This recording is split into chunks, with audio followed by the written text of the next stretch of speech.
आज शिवरात्रि के उपलक्ष्य में सभी घर वालों का फास्ट था, यानी कि भाभू और जयदेव, बस इन दोनों का नहीं था। वो कहते हैं ना कि जयदेव छोटा है, भाभू उम्र में बड़ी हो गई तो वो भी बच्चों समान ही हो गई। भाभू अब व्रत नहीं करती है, तो इस वजह से उन्होंने नहीं किया, बाकी सभी ने फास्ट किया है हमारे घर में आज। मैं यहाँ पर सुबह सुबह झाड़ू लगा रही हूँ क्योंकि आज जयदेव को स्कूल भेजने का रोड़ा दबा है ही नहीं। सुबह जल्दी 4 से 5 बजे के बीच में जयदेव को उसके दादाजी ने जगा लिया था और उन्होंने ही उसको नहलाकर उसको मंदिर ले गए थे। और जो संगम से लाया हुआ जल था ना, उसके साथ में भगवान शिव जी की शिवलिंग को उन्होंने जल अर्पण किया। जस्ट मंदिर की आरती के बाद में, शिव जी को जल चढ़ाने के बाद में जयदेव बिल्कुल तैयार था और बढ़िया मस्त खेल रहा था। और उसके बाद में ना मैं उठी थी, मैं उठ के थोड़े बहुत और कामों में लग गई थी।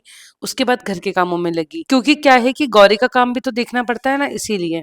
फिर यहाँ पर मैं पूरे घर में झाड़ू और पोछा लगा चुकी हूँ, क्योंकि भाई जल्दी से फ्री होना है, क्योंकि हमें भी पूजा करनी है।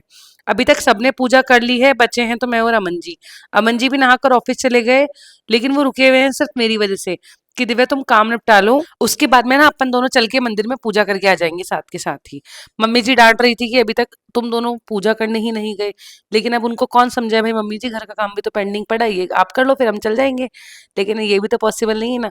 फिर मैंने जो कल जूते चप्पल धोए थे ना, वो सारे के सारे मैंने रैक में जमा दिए। और इनको जमाने के बाद ना इतना सुकून मिलता है ना, क्या ही बताऊं। मैं क्या करती हूँ कि जो दोनों साइड की रैक रखी हुई है ना, इनके अंदर तो क्या है कि जो जूते चप्पल हम रोजाना पहनते हैं ना, एक बार पहनने के बाद इसी में रख देते हैं। अदरवाइज जितने भी जूते चप्पल धुले हुए हैं ना, वो सब इस ब्लैक वाली रैक में रखती हूँ चेन बंद करके। तो इससे क्या है कि पूरे जूते चप्पल बढ़िया साफ रहते हैं, कोई डस्ट वस्ट नहीं होती।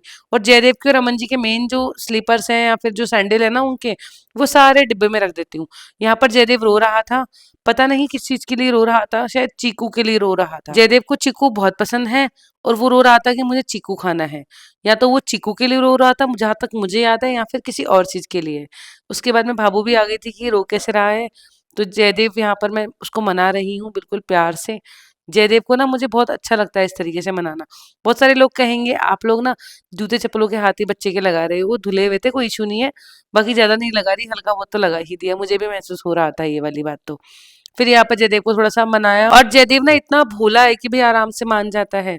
जयदेव को जब भी मनाना होता है ना, तो मैं इस तरीके से ही मनाती हूँ, क्योंकि ये मेरा प्यारा कृष्णा बेटा है ना। फिर मैंने इसको बहुत सारा मनाया भी, थोड़ा सा बीच बीच में चिढ़ाया भी। और ये मेरा इतना प्यारा बेटा है, इतना प्यारा बेटा है ना कि सबका दिल जीत लेता है। फिर उसके बाद में मुझे और भी घर के काम करने थे, लेकिन फिर भी मैं जयदेव में ही लगी हुई थी। जयदेव को थोड़ा सा समझाया बुझाया। फिर मैंने देखा कि आज सब्जियों में क्या रखा है, क्योंकि इस खाना तो बनने वाला है नहीं ना आज किसी के लिए भी। लेकिन हाँ, व्लॉग के एंड तक व्लॉग को जरूर देखना, क्योंकि मैं आपको आज बढ़िया व्रत की थाली की रेसिपी बताऊंगी। आप बोलोगे दीदी बहुत अच्छी तरीके से बनाया है आपने, और आप बनाकर जरूर ट्राई करना। व्रत का तो बहाना हो जाता है, ये वाला टेस्टी थाली खाना हो जाता है, वो वाली बात हो गई। मम्मी जी इतना सारा बथुआ लेकर आ गई, क्योंकि मैंने ही कहा था मम्मी जी बथुआ लेकर आना। मम्मी जी कहती है बथुआ पकने लग गया तो वो अच्छा नहीं लगेगा इतना, लेकिन मेरे कहने से मम्मी जी स्पेशली बथुआ गाँव से लेकर आई। फिर मैंने किचन की स्लैब की साफ सफाई कर दी थी, क्योंकि मम्मी जी ने आटा लगाकर चूल्हे में बाटियां उठा दी थी, तो दिक्कत नहीं हुई इतनी। उसके बाद में ये देखो मैं पूरी किचन की स्लैब की साफ सफाई कर दूंगी, और ज्यादा समय बिल्कुल नहीं लगा, क्योंकि स्लैब गंदी ही नहीं थी ना, कोई सब्जी नहीं बनी, कुछ नहीं बना। सब लोग दही बाटी ये खा लेंगे, मतलब कि जो जिन्होंने व्रत नहीं किया वो लोग, यानी कि भाभू और जयदेव। वैसे देखा जाए तो ना घर के सारे काम पेंडिंग ही पड़े रहते हैं जयदेव की छुट्टी वाले दिन भी, क्योंकि गौरी के काम हो जाते हैं, काम बहुत बढ़ जाता है घर में। और काम की तो सही बताऊं गिनती भी नहीं की जा सकती। अब ये देखो किचन का काम निपटा तो इतने में कपड़े हो गए। आज मैंने कपड़ों की मशीन लगाई थी तो कपड़े भी ज्यादा थे। जयदेव के छोटे मोटे कपड़े बहुत सारे हो जाते हैं। इस तरीके से मैंने सारे कपड़े एक एक करके इसमें स्टैंड में सुखाने शुरू कर दिए, अंदर के अंदर ही। क्योंकि क्या होता है, स्टैंड मशीन के पास ले आती हूँ ना, तो वहीं के वहीं ड्रायर होकर कपड़े सारे के सारे सूख जाते हैं आराम से, बढ़िया तरीके से। वरना यहाँ से वहां लेके जाओ, अब क्या करूंगी, स्टैंड को खींच के और वहां बालकनी में ले जाके रख दूंगी, तो सारे कपड़े बढ़िया धूप में सूख जाएंगे। आप लोग कमेंट करके बताना कि आप भी स्टैंड को इसी तरीके से अंदर बाहर करते हो, या फिर आप खुद वहां जाकर कपड़े सुखाते हो। मैं क्या करती हूँ, जैसे मैनेज होता है ना उसी तरीके से मैनेज कर लेती हूँ। यहाँ पर जयदेव की शैतानियां रुकने का नाम नहीं ले रही थी। भाभू लेटी हुई थी, आराम कर रही थी, लेकिन जयदेव था कि उनको बार बार तंग कर रहा था। पूरे समेटे हुए कपड़े खिंडा दिए जयदेव ने। मतलब जयदेव बहुत ओदू करता है, ओदू का मतलब होता है बहुत शैतानी करता है, बहुत नौटंकी वाला बच्चा है जयदेव। और उसके बाद जयदेव की साइकिल के साथ जयदेव की शैतानियां रुक ही नहीं रही थी, फिर भी मैं जयदेव को कंट्रोल कर ही लेती हूँ। आप लोग ना कमेंट करके बताना कि क्या आप भी हमारी फैमिली की तरह शिवरात्रि वाले दिन सिर्फ सागार करते हो, या फिर कुछ और भी खाते हो, मतलब खाना भी खाते हो। देखो हमारे यहाँ पर है ना अन्न नहीं खाते आज के दिन, आज के दिन स्पेशली हम सागार ही करते हैं व्रत खोलकर। तो व्रत सागार के साथ ही खोलते हैं, जो कि अन्न में नहीं आता है। लेकिन वो भी हमारे घर का तो और भी अलग रूल है भाई। हमारे यहाँ सिर्फ बनेगा गाजर का हलवा बस, उसी से खाएंगे सब लोग। लेकिन मेरा और अमन जी का अलग ही रहता है हर बार। मैं और अमन जी थोड़ा सा कुट्टू के आटे की चीजें बना लेते हैं अच्छी अच्छी, तो खाने में भी बढ़िया लगती है। और चलो कई बार सगार के नाम पर कुट्टू का आटा ये सब भी खाने को हो जाता है। बाकी हमारी और फैमिली नहीं खाती है कुट्टू के आटे का खाना। वो कहते हैं कि हम सिर्फ एक ही चीज खाएंगे, गाजर का हलवा। वैसे तो ये सब रूल नहीं होता पर्टिकुलर, लेकिन मम्मी जी शुरू से ही ऐसा करती आई है, तो वो इसको चेंज नहीं करना चाहती है।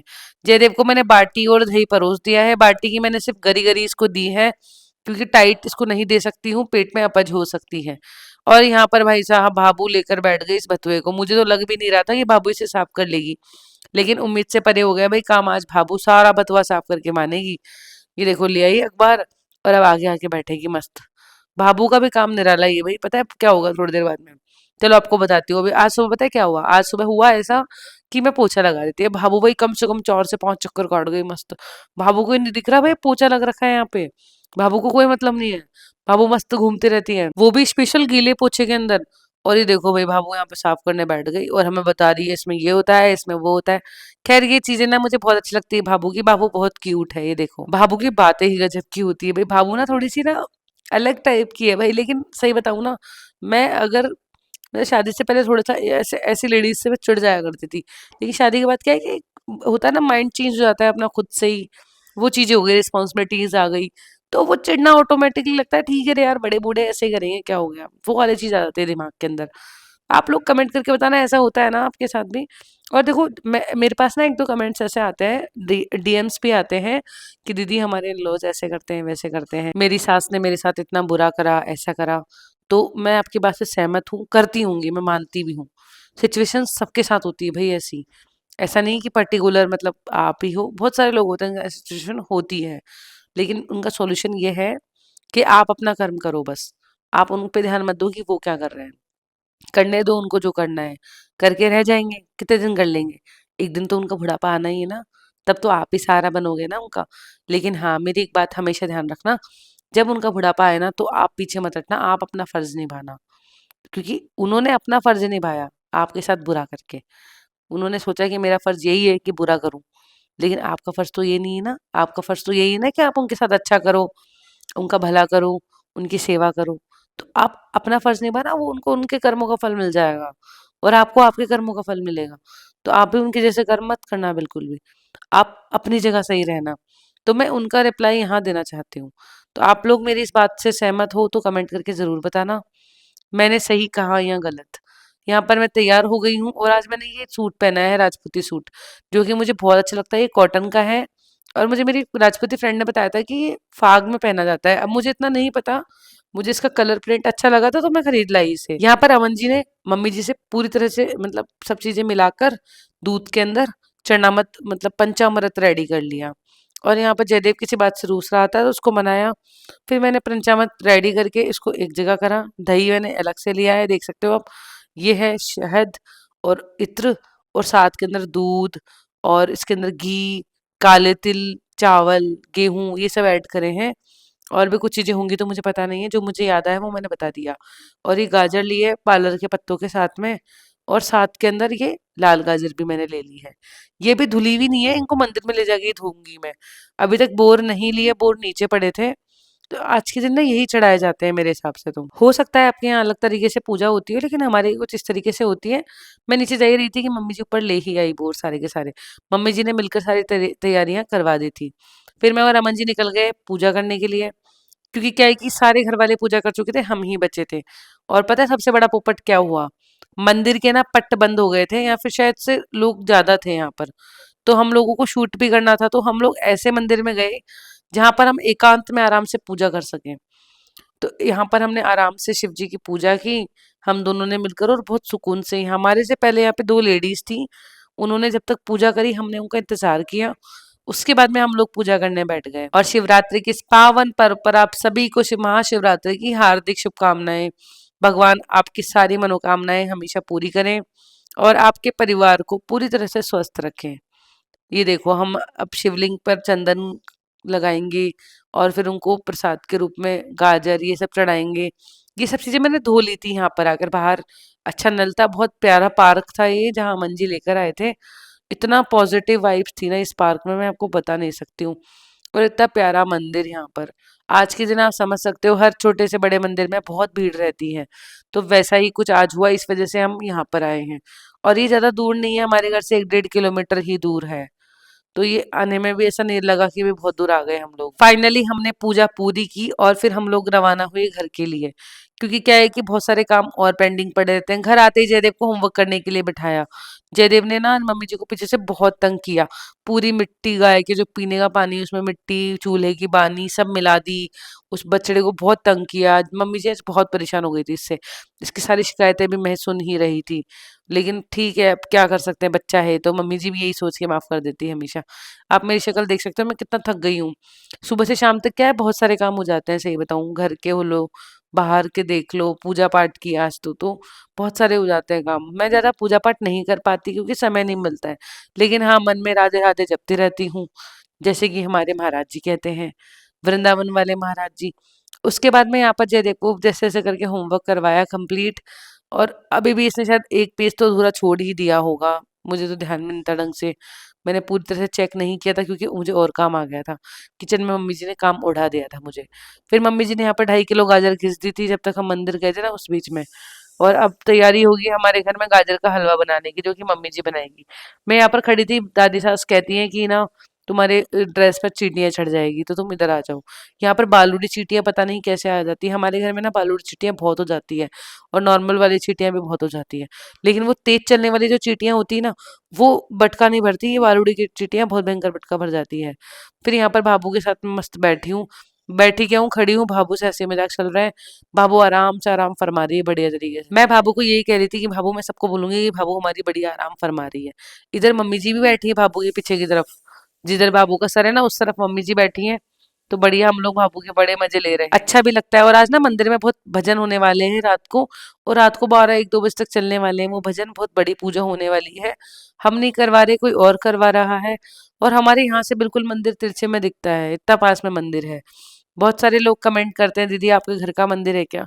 घर का नहीं, यानी कि कॉलोनी का मंदिर ले लीजिए आप।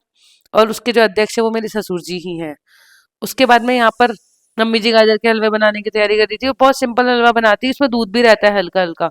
इतना टेस्टी लगता है ना, देखो इस तरीके से मेरे पीहर में तो बिल्कुल नहीं बनाया कभी किसी ने।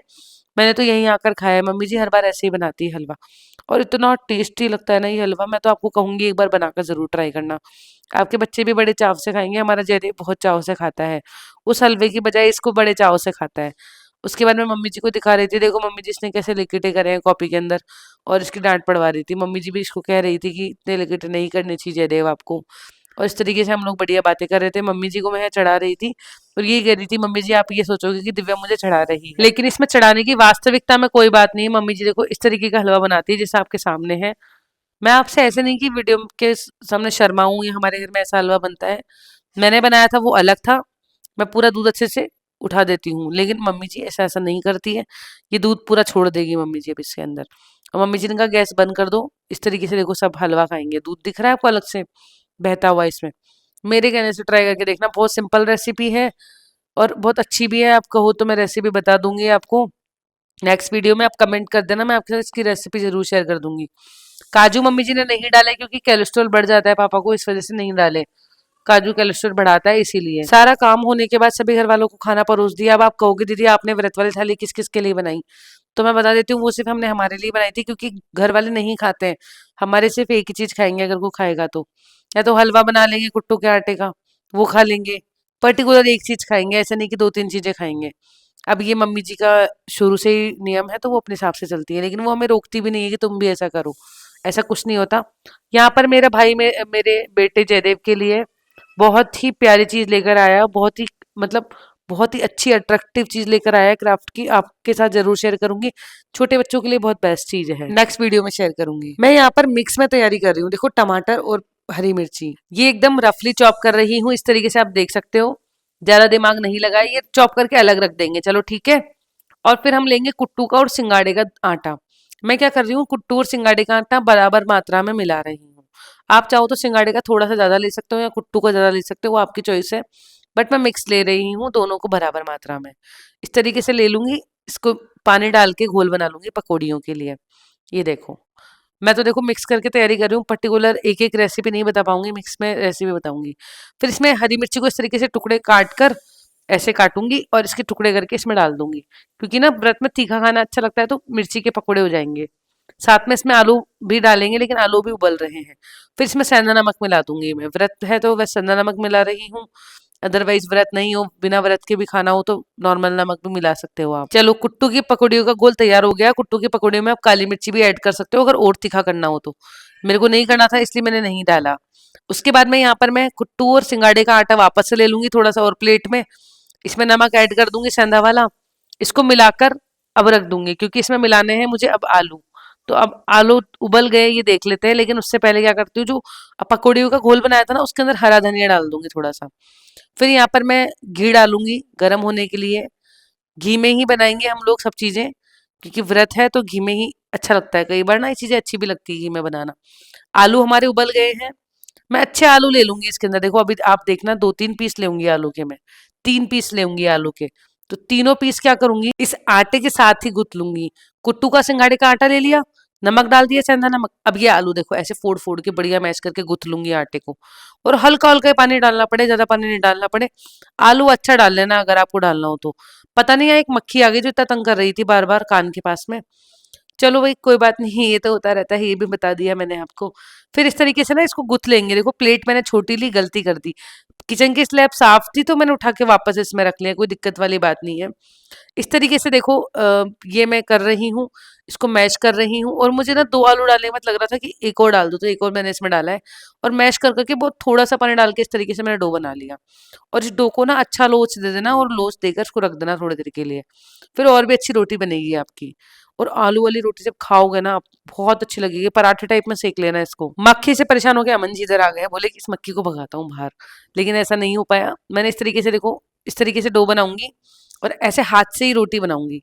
चलो अभी इनको रख देती हूँ सेट करके, बाकी और काम कर लेते हैं। तो ये तो हो जाएगी कुट्टू के आटे की रोटी, ठीक है। उसके अलावा आप आलू, थोड़े से आलू कच्चे रह गए थे, जो आलू मैंने नहीं काटे थे। काट के जो आलू डाले थे ना वो तो पक गए थे, लेकिन जो साबुत डाले थे ना वो कच्चे रह गए थे। तो वो इसमें ऐड कर रही हूँ मैं। तो चलो वो निकाले, वो वापस से सीटी लेकर मुझे उबालने पड़े। अब इन आलूओं को छिलकर तैयार कर लूँगी। और यहाँ पर अमन जी मुझसे पूछ रहे हैं रेसिपीज़। बहुत गरम है भई आलू, गरम-गरम आलूओं को छिलना भी एक बहुत बड़ा टास्क होता है। ख़ैर इनको छिल लेंगे, क्योंकि अब बनाएँगे हम व्रत वाले आलू और साथ में पकौड़ियाँ। तो जो मैंने अभी हरी मिर्ची वाले घोल के अंदर हरी मिर्ची डाली थी ना पकौड़ियों के लिए, हरा धनिया भी डाला था। उसके अंदर 2 आलू, 3 आलू जितनी भी आपको पकौड़ियाँ बनानी है, उस हिसाब से घोल के अंदर आलू मैश करके डाल लो आप आराम से। आराम से मैश इस तरीके से को मैश कर लो। अगर आपसे गरम है तो आप थोड़ा-सा इस तरीके से चाकू से, चम्मच से मदद ले सकते हो। इस तरीके से फोड़ लो, मोटे-मोटे फोड़ना, बारीक मत फोड़ना। और इनको इस तरीके से इस घोल में मिला लो। अब तैयार हो गया है पकौड़ियों का घोल प्रॉपर तरीके से।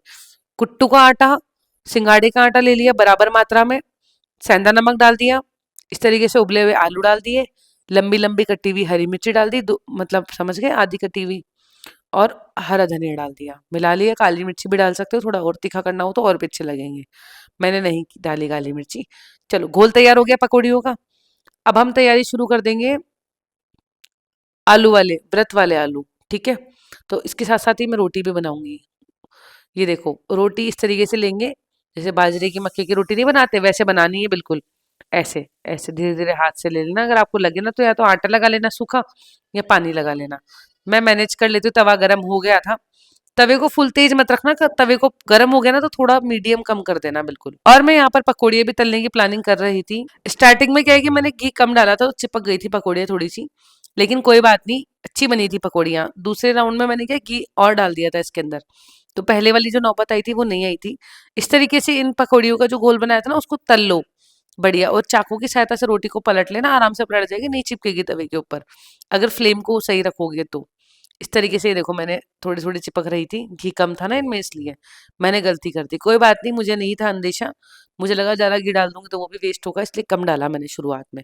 अब डाल देंगे कोई बात नहीं, दूसरा पाया भी तो निकलेगा। अब आप उधर देख सकते हो रोटी बिल्कुल कम फ्लेम पर अंदर तक सिक गई है बढ़िया, देखो मैं चेक कर ली इसको। अब मेरे पास कुछ था नहीं, कपड़े से नहीं दबा सकती थी क्योंकि कपड़े से गेहूँ की रोटियाँ सेकते हैं। तो इस तरीके से मैंने कटोरी से कढ़ाई में से घी ले लेके इस तरीके से पराठे की तरह सेका है। और आप देखना गौर से, ये हल्का-सा फूलेगा देखो। हल्का-सा फूलेगा ये, हल्का-सा। और देखो फूला ना ये, मतलब पक गया अंदर तक अच्छे तरीके से। और भाई आलू है इसके अंदर, इतनी टेस्टी लगेगी ना ये रोटी, ट्राई करके देखना भाई। इसकी शक्ल पे मत जाना, टेस्ट बहुत अच्छा है इसका। अब देखो दूसरे राउंड की पकौड़ियों में मैंने घी अच्छा डाल दिया ना, तो कितनी बढ़िया बनी है ये पकौड़ियाँ। आप भी ज़रूर ट्राई करना। और ऐसे नहीं तो अदरवाइज़ जैसे व्रत नहीं हो तो भी अपने बच्चों के लिए बना देना। हरी मिर्ची मत डालना, आलू डाल देना, हल्की-सी काली मिर्ची डाल देना। सेहत के लिए अच्छी होती है काली मिर्ची बच्चों के लिए, वैसे बना के ट्राई कर देना। फिर ये थोड़ा-सा घी मैंने इसी में से ले लिया। इतनी अच्छी रोटियाँ लगेगी ना ये खाने में, दूसरी मेरे से नहीं बैठ रही थी, थोड़ा-सा पतला हो गया था इसका आटा। तो मैंने सोचा कौन निकालेगा आटा, तो तवे पे इस तरीके से फैला के बना लिया। मुझे लग रहा था चिपक जाएगी लेकिन बिल्कुल भी नहीं चिपकी। ये देखो भाई, एक पंथ दो काज, इधर भी काम कर रही हूँ साथ के साथ। फिर इधर वाले पकोड़े देख सकते हो आप, घी ज़्यादा डाल दिया था ना मैंने, तो बढ़िया पकोड़े तल गए इसके अंदर। तो आप भी थोड़े से क्वांटिटी घी की ज़्यादा ही रखना, बढ़िया तलेंगे पकोड़े। आप चाहो तो तेल में भी तल सकते हो, लेकिन तेल ना फ्रेश लेना। जैसे कि अपन कई बार क्या करते हैं, तेल में चीज़ें तल लेते हैं फिर उनको रख देते हैं ना तेल को दोबारा से, तो वो यूज़ किया हुआ तेल मत लेना। अगर आपका व्रत है तो फ्रेश ले लेना। फिर मैं यहाँ पर उस बचे हुए घी में थोड़ा-सा घी निकाल लूँगी और उसके अंदर मैंने थोड़ा-सा जीरा डाला है, हींग डाली है और साथ के अंदर हरी मिर्ची और वो जो हरी मिर्ची और वो टमाटर जो मैंने चॉप किए थे ना रफली, वो डाल दिए, सना नमक डाल दिया। अब इसको फ्राई होने दूंगी। थोड़ी सी तीखे के लिए काली मिर्ची डाल दूंगी क्योंकि लाल मिर्ची नहीं यूज करते हम लोग व्रत के अंदर। बहुत सारे लोग तो हींग भी यूज नहीं करते लेकिन हमारे यहाँ कर लेते हैं। बारीक कूट कर मैंने काली मिर्ची इसमें ऐड कर दी तीखे के लिए। व्रत वाले आलू मेरे सबसे ज्यादा फेवरेट है, इन सब में से सबसे ज्यादा फेवरेट व्रत वाले आलू है। और ये व्रत वाले आलू किस किस को पसंद है कमेंट करके मुझे ज़रूर बताना। ये देखो इनको पकने का इंतज़ार ही कर रही हूँ। और ये देखो भाई अपने पकोड़े, भाई क्या बने हैं, सही बता रही हूँ, बहुत बढ़िया बने हैं अपने पकोड़े। आप देखो रोटी भी बढ़िया सॉफ्ट बनी है। मैं आपको भी दिखाऊंगी इसके अंदर। आप तो बेझिझक बनाना इस तरीके से एक बार इस थाली को, आपके घर वाले खुश हो जाएंगे। वैसे मेरे घर वाले तो टम पटरम चटरम खाते ही नहीं है। मेरे घर साथ ये वाला माइनस पॉइंट ना बहुत बड़ा है कि मेरे घर वाले खाते नहीं है इतना। हमारे फैमिली में ना खाने पीने का शौक अगर किसी को है तो मेरे को पापा जी को है बस। पापा जी के भी सर्जिकल प्रॉब्लम थी तो उनको भी सब मना है। बाकी मैं खा रही हूँ, अमन जी को भी इतना शौक नहीं है कि वो अटरम पटरम चटरम खाए। मेरे को सबसे ज़्यादा शौक है खाने पीने का। और ये देखो भाई इस तरीके से ना मैं यहाँ पर रफली चॉप करके एकदम धनिया डाल दूंगी। और ये इतने रफली स्टाइल में बनाए हुए हैं लेकिन बहुत टेस्टी बने हैं। आलू डाल दिए, धनिया डाल दिया मिला मिलू के, और नमक टेस्ट कर नहीं सकते क्योंकि व्रत है। और मैं आपको बता देती हूँ, जब मैंने खाना खाया था ना, परफेक्ट नमक भाई, सबके अंदर परफेक्ट नमक, किसी में भी कम नहीं था किसी में भी ज़्यादा नहीं था। और ये देखो यहाँ पर मैं इस तरीके से इसको घी के पराठे बना दूंगी। ये देखो पराठे टाइप सेक दूंगी और इतने टेस्टी लग रहे थे ना ये। मेरे पास पलटा नहीं था इसलिए मैंने इस तरीके से मैनेज किया है कटोरी से। जो चीज़ है उससे मैनेज कर लो, जैसा बने वैसा बना के खाना। और ये कुट्टू वाला और सिंगाड़े वाले आटे को मिला के रोटी ज़रूर बना के खिलाना अपने बच्चों को, आपके बच्चों को पसंद आएगी। ज़्यादा मत खिलाना लेकिन थोड़ी सी क्वांटिटी में खिलाना। उसके बाद में व्रत वाले आलू मैंने बनाए हैं। ये वाले भी अपने बच्चों के लिए पर्टिकुलर एक बार बना सकते हो। इवनिंग स्नैक्स में ये पकोड़े बना सकते हो जो कि बहुत टेस्टी बनते हैं। और सब चीज़ें एक साथ बनाओगे तो थाली बन जाएगी। मैंने इसके साथ में दही लिया है क्योंकि मुझे दही के साथ बहुत बढ़िया लगती है ये थाली। और ये जस्ती भी इसी के साथ ही है। हाँ, अब देखो भई थाली अपनी रेडी हो गई है। अभी भी एक चीज़ की कमी है, वो क्या चीज़ है वो मैं बताऊँगी आपको बाद में। लेकिन थाली बहुत अच्छी बनी है, बहुत टेस्टी बनी है खाने में। ये थाली स्पेशल अमन जी ही खाने वाले हैं। रोटी को ना पकोड़ों के पराठे की तरह सेक लेना एकदम बढ़िया। पकोड़े रेडी हो ही गए हैं, व्रत वाले आलू दही के साथ बढ़िया लगेंगे ही ये रोटी। आप चाहो तो आलू की काली मिर्ची वाली सब्जी बना सकते हो लेकिन मैं दही के साथ खाऊँगी क्योंकि इसमें आलू मिला दिए ना मैंने रोटी में, इसलिए। तो बढ़िया 2 तरह के पकोड़े बन गए हैं, मिर्ची के, आलू के पकोड़े। टेस्टी थाली बनकर तैयार हो गई है फाइनली। और हाँ, अब इसमें अगर किसी चीज़ की कमी है तो मम्मी जी के हाथ का बना हुआ गाजर का हलवा। मैं आपको बता देती हूँ, जब मैं छोटी थी ना तब मेरी मम्मी ना मुझे इसी तरीके से, हमारे लिए दादाजी अम्मा का व्रत होता था ना जब, तब ऐसे ही ये इसी प्रकार थाली बनाकर तैयार करती थी। और साथ में आलू की सब्जी भी बनाती थी काली मिर्ची वाली, इतनी टेस्टी सब्जी बनाती थी। और 3-4 तरह की पापड़ तलती थी हमारे लिए, इतना सब कुछ करती थी ना, आज याद आती है वो सब बातें। बहुत दुःख होता है सोचकर कि क्यों बचपन चला गया, क्यों सब समय बदल गया, क्या बताऊँ आपको। कभी शेयर करूँगी अपनी ये वाली स्टोरी भी। बहुत सारे लोग पूछते दीदी आपके पेरेंट्स नहीं है क्या? ज़रूर शेयर करूँगी एक दिन। फिर हम लोगों ने भगवान को धन्यवाद दिया और हम लोग खाना खाने बैठ गए। भई सही बता रही हूँ, झूठ नहीं बोलूँगी, इतनी टेस्टी बनी थी ना ये थाली। लेकिन सबसे पहले मैंने भगवान जी के नाम का अलग से निकाला, मतलब भगवान जी के नाम का गाय के लिए निकाला। शगुन का निकालते हैं, हमारे यहाँ पर व्रत होता है, तो हम दोनों में से मैंने निकाल दिया, एक ही बात है। फिर खाना हमने खाया, पता नहीं व्रत में खाना टेस्टी लगता है, वैसे एक्चुअल में भी ये बहुत टेस्टी बना था। जो भोग भगवान को लग जाए ना, वो ऑटोमैटिकली टेस्टी हो जाता है। व्रत वाले आलू मेरे ऑल टाइम फेवरेट है, मेरे को रोज़ाना दे दो, मैं खा लूँगी आराम से। इतने टेस्टी व्रत वाले आलू बने थे, मैं क्या बताऊँ आपको। और हाँ, इस थाली के अंदर से ना व्रत वाले आलू की रेसिपी ना जो मैंने बनाई है, वो मेरी फ्रेंड ने मुझे सिखाई थी। चलिए आज का व्लॉग कैसा लगा, ये ट्राई करके देखना।